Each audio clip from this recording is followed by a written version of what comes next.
Welcome once again to Help, I'm a Parent, Christian Parenting in the Real World. We're so happy that you have invited us to enter into your home, your church, or wherever you may be gathered today. Perhaps you're viewing this alone or as a couple, or with a small group of friends, or maybe even with a large church group, or online. Wherever you are today, we're delighted that you have joined us on this program. We are your hosts, Drs. Claudio and Pamela Consuegra. Together we serve as the Directors of Family Ministries for the North American Division of the Seventh-day Adventist Church. We believe that the most important role you will ever play is being a parent to your child. God has entrusted you with a treasure more precious than anything else you could ever own. Today's parents are dealing with issues that their own parents never had to face. Digital media is a cultural change that did not enter into our world until the end of the last century. Media is not a passing fad, but instead it is now the fabric of our culture. As with many things, technology has proven to be both a blessing and a curse. Our children's lives are infused with contacts, conversations, and information that many parents feel are out of their control. Some parents readily admit that their child sees things in media that they should not be seeing. Some parents also have a sense that they should be doing more, but they're not certain how to get a handle on media and the digital world that has invaded their children's lives. In fact, many parents feel as if their attempts to control the use of media are a total failure. So, should parents just admit defeat? Do we throw our hands up in the air and give up? We can all probably admit that Satan is using media to influence our lives and our homes today in ways in which we've never dreamed. It even affects the youngest child. It is the parents' role to guide their children to understand the influence of media and the importance of making right choices. We want to thank you for joining us on today's topic. Stay with us as we discuss this.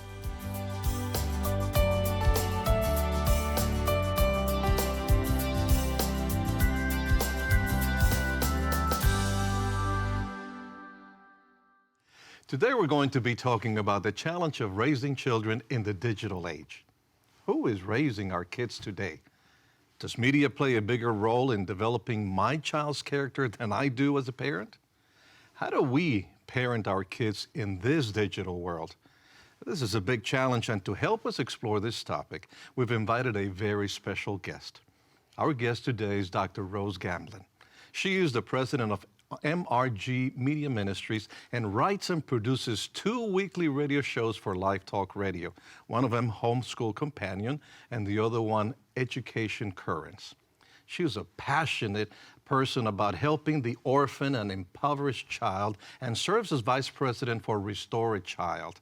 She also serves on the Adventist Child Care Network board of directors, where she helped to develop media guidelines for infants and toddlers. Dr. Gamblin, thank you so much for being here with us. It's a joy and a pleasure to have you here because you have great knowledge that we need to learn today as parents in this digital media age. Thank you for having me. We're delighted to have you here. Before we jump into our topic today, let's take a look inside the home of the Mead family. And they're going to talk with us about the specific challenges they face as a family in managing media. As a parent of 2 young children, when I think about social media and the bombardment that they are getting all around them at school and even at home, I have a lot of concerns about what kind of limits to put in place and to manage all of it, just to protect my children and help them to grow up in a Christian way. If they start playing games right away when we get home, it's almost like they go into it's not a coma, but there's a different thinking process that goes on. And then when we try to break them of that, it's almost as if there's a meltdown that goes on because the mind it's not functioning the same when you're in conversation with them. That's where we came up with a 10-minute rule, because when it was longer, 10 minutes, an hour or so, it was very difficult to entertain them with something else besides a game. With our phones and the iPad just being in the house, it's very easy for the kids to just pick them up, look at something. They've gotten very good at going to Google and putting in something they want to look at, which right now is just usually toys, American Girl or Lego. But I realize it will be very easy for them to, with the touchscreen, just click on something that pops up that I wouldn't want them to. And it is a concern because I'm not constantly looking at the screen when they are looking at the screen. What is socially appropriate for your children? You know, how do you take what the media portrays as acceptable and bring them back to your core values? There's really a line there that you can't control. You can't control the commercials and what's shown in the commercials. You can't control, and it's intertwined into Hollywood. How far, where do you draw the line? Some good questions, huh? Some very good questions, but some big challenges. Absolutely. Yes. So, you know, let's start by defining media. As it relates to the young child, birth to 7, what are we really talking about when we talk about managing media?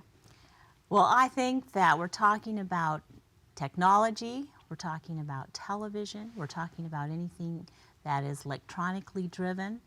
We have more than just the time spent. We have gamma rays going into their systems that are impacting their future health. And we have all that information going, and it's impacting quite a few systems in the brain. And I hope as we have this discussion, we can talk about the different systems that it is impacting. You know, I have to confess, I grew up watching TV, although a limited amount compared to what they do today, and it was black and white Yes, too. yes, You know? yes. At the same time, there were times when I would have to ask my daughters to program the VCR or the TV because they know so much more. So are we saying that we should have no technology whatsoever at home? Well, the researchers now are saying we've been digitally invaded. We can't get, we have been digitally invaded. That's a fact. I'm an immigrant. You're an immigrant to this digital world.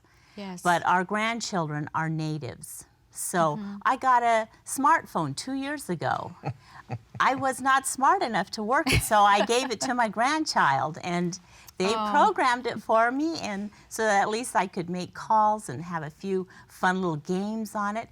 But the sad thing is, the next time they saw me was, "Oh, hi, Grandma. Hi, can I play with your phone?" Oh, they were not so anxious to see you, but to see your It phone. already had impacted our relationship. But how did they learn at such a young age to use this technology?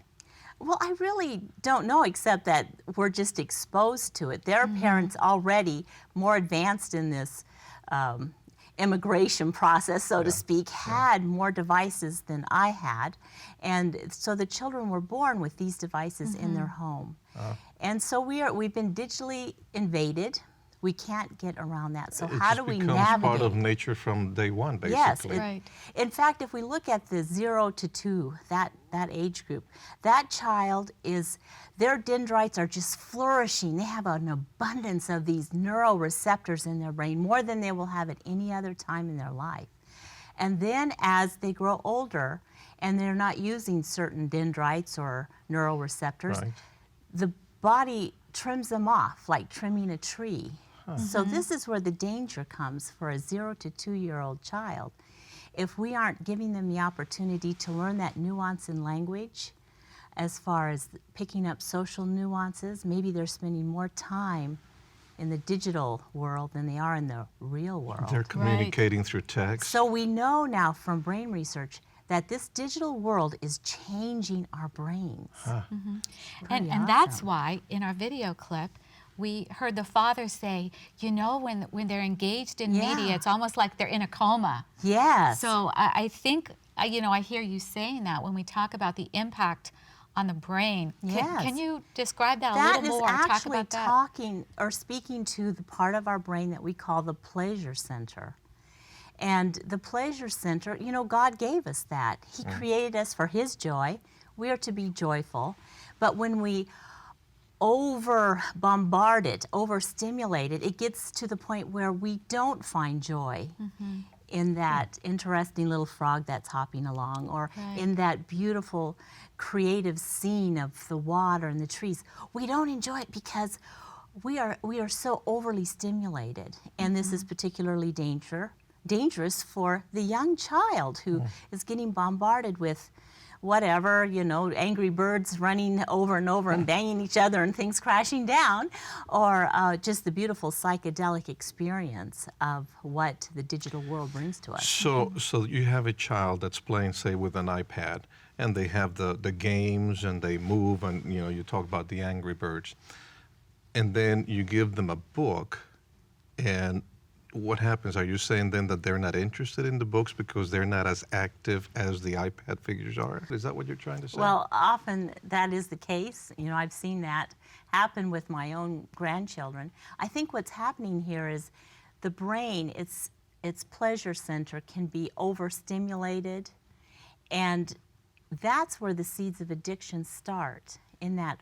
overstimulation where our brains weren't made to have so much pleasure, artificial pleasure, bombarding it. I have to stop you there because you said a word that is of concern to me, the seeds of addiction. So are you saying that when children are overstimulated by the media, that could lead into addiction, not just to media, but other addictions? Yes, and it's very intertwined because, yes, it's speaking to the pleasure center of the brain, but it is also speaking to the attachment center of the brain. God designed us to attach emotionally to other human beings, and when we are attaching to this artificial media, so to speak, we aren't having that opportunity. For young children, it's very important to develop those strong attachments to our parents, to our siblings. So instead, if we've developed an attachment to this angry bird, Sure. we have lost that. And just as I spoke earlier, when the 2-year-old has this rich dendritic thing and it's being trimmed off, how do we get that back again And what if is the they've answer? lost it? Oh, so you're saying they're lost it. Yes, I'm saying that I would recommend that 0 to 2-year-olds not be in front of screens. And yet, here's the problem. Here's the Yes. challenge. If I'm a young parent today, I have a 2-year-old and I have a newborn that needs my constant care, and let's be real, it is so easy to allow media to be my babysitter. It is. And It's free. It's available. And so it's so easy while I'm taking care of my infant to give my 18-month-old or my 2-year-old to either put them in front of the television set, put a DVD in, or give them an iPad even, Yes. and let them play. And I think that's the challenge. And all of us have done that. I mean, I've done that with my grandchildren. It's been the pacifier, or maybe they were getting noisy in church, and I handed them my iPhone to play a quiet game so that I could listen to the sermon. We even have Sabbath school materials that are Yes. for the iPad or the iPhone. So Oh, my. it is a matter of balance. It really is. We have the digital world. We're not going to be able to get rid of it, but we need to understand. And so if I'm understanding how the brain works and I realize that, hey, this also is impacting the memory system, because now we really don't need those cells to memorize things. We can Google everything. But I think what you said is so important, and I don't want to miss it. What you said a minute ago is that we give them the iPad because it's easier for me. Yes. I put them in front of the television because it's easier for me as a parent, when in reality, that may be true. It may be easier for me, but in the process of making my life easier, Yeah. I'm damaging my child for the future. Right. And I it's- think that's what I hear you saying. Yes, and it's not the Christian world that's saying, whoa, whoa, there's some serious problems here. It's the brain researchers, it's the psychologists. They're the ones that are rising up and saying, hey, we need to stop and take a second look at this, because at one point we were embracing it so much. We wanted our children to read by the time they were 3, and guess what? With these tools, many of them do read. Yes. Many of them do simple arithmetic, and they know the names of every shape and dinosaur, but it's at a tremendous cost down the road to how their relationships are formed and how their memory works, and if they can really do their independent thinking. So we're going to have to talk about steps or ideas that we can give our parents to control media, and we're going to do that right after we come back from a break. You can probably already tell that we will not be able to cover every area, every concern, or every question you may have with just one parenting resource. Parenting will continue to produce new challenges and questions every day. As our children grow and change, so do the parenting challenges. Our goal is to continue this conversation with up-to-date resources and parenting tools. We will do this online via our website. There, you will find out about any updates to these materials. And in addition, you will receive downloadable resources on a regular basis. It's our desire that this resource will assist you in your God-given role as a parent, using principles that are firmly grounded in the Word of God. So now let's go back to our conversation with our guests on today's program as we continue on the journey of exploring our God-given role of parenting. Welcome back to our conversation with Dr. Rose Gamblin. We've been talking about the effect of media, especially on the brain of the young child, and we want to continue to explore that, and also things that parents can do specifically to help their children to use media in a positive way. You know, Rose, one thing that our parents face today is that even if I try to manage it in my home, reality is media is all around us. You know, if my child goes and spends the night at a friend's house, when they get older, they have their peer group, they go spend the night. Or maybe even in a mall, parents tell us, you know, my child sees things in the mall or in the store on the television set that I don't allow in my home. So we need to give our parents some practical tools. What are some practical steps our parents can take to help them deal with media? Well, the first thing every parent should do is develop their own media management system. It could be a card that they could write down the steps. I will not be on my smartphone when the children are in the room. For themselves, yes, not for the for kids. themselves. So rules for the parents, Yes, not for the yes. kids. That's a great idea. So you make your own plan, and I did this myself, and it has been such a blessing, because when we are so tuned in to technology and all of the things, we lose that God space. Yes. And God speaks to us in that still small voice, and we need to get that back again. Our digital world has made us so much more busier than we ever were before. So when the parent says, oh, I'm so busy, yes, I handed them that. It's because we've just bombarded ourselves with information. And so we need to make our own media management plan. And then that can be adapted in that each child, at whatever developmental age they are, they have a media plan. So you're not sitting in the family That's a room great idea. all together and everybody's on their electronic devices. I mean, we've all done that, and we've laughed about it. You know, we've had family reunions and we're all sitting there, you know, maybe even texting each other on digital devices. You almost see a theme in our different sessions here. It's the parent's example. That's right. When we provide an example, our children follow by our example. Yes.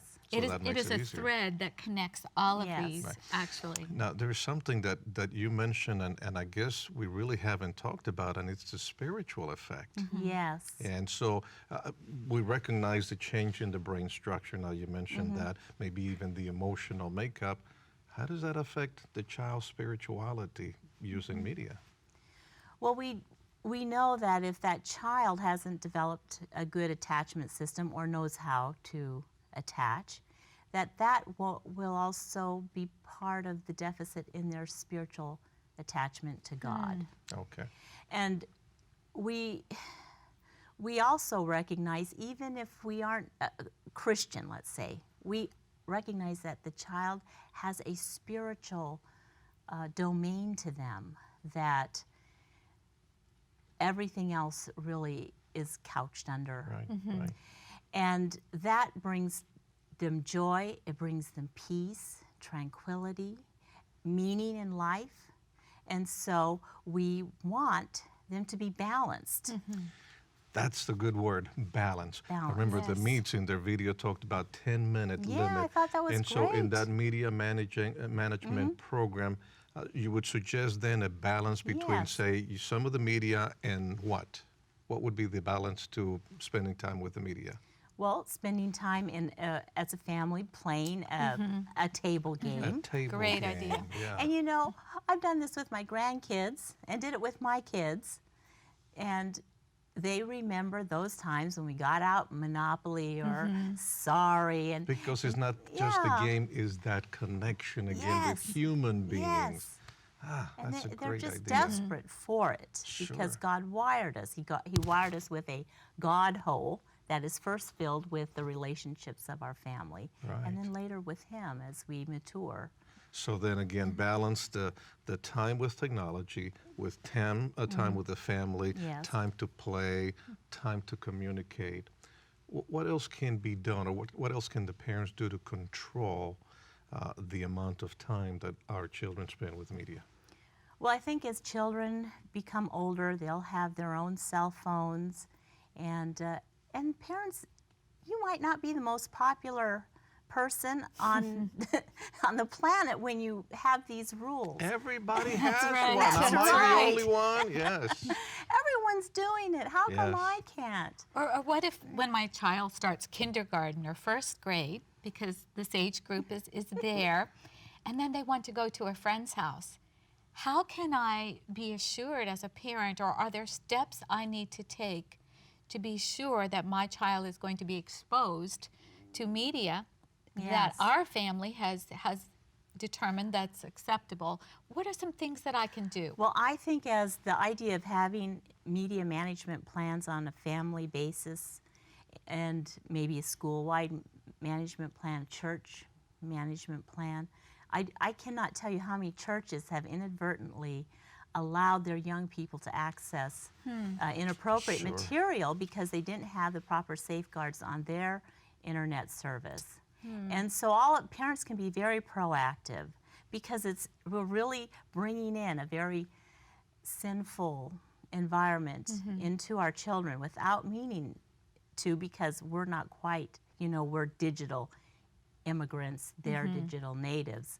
And they can always circumvent some of the safeguards if we're Now, not careful. certainly, we're not saying that, again, all media is bad. I Right. can think of, sometimes they have programs to help the kids in case they get lost. And of course, we're talking about children birth to age 7. And so we know of parents who've provided a cell phone with a simple Yes. program that locates the children in case Yes. they're lost. What other things is media good for? What are the positive sides of media? Well, for academics, the media has really helped children with special needs have really benefited from it. Yes. Yeah. Yes. And our children are coming into kindergarten ready to read or reading. Right. They know basic math facts, a lot of things that they've learned from television, the tablet programs. There's so many blessings. We just have to, as with any good thing. And as we were talking, I couldn't help. I have to mention this. Steve Jobs, I read his biography. Okay.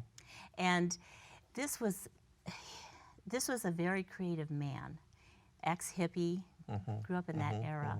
In his biography, he says, I loved LSD. I loved the psychedelic colors. And he goes, I wanted to make sure that any product I developed had that same beauty and that same attraction to it. And when I read that, which had nothing to do with anything at the time, but for me, the dots began to connect.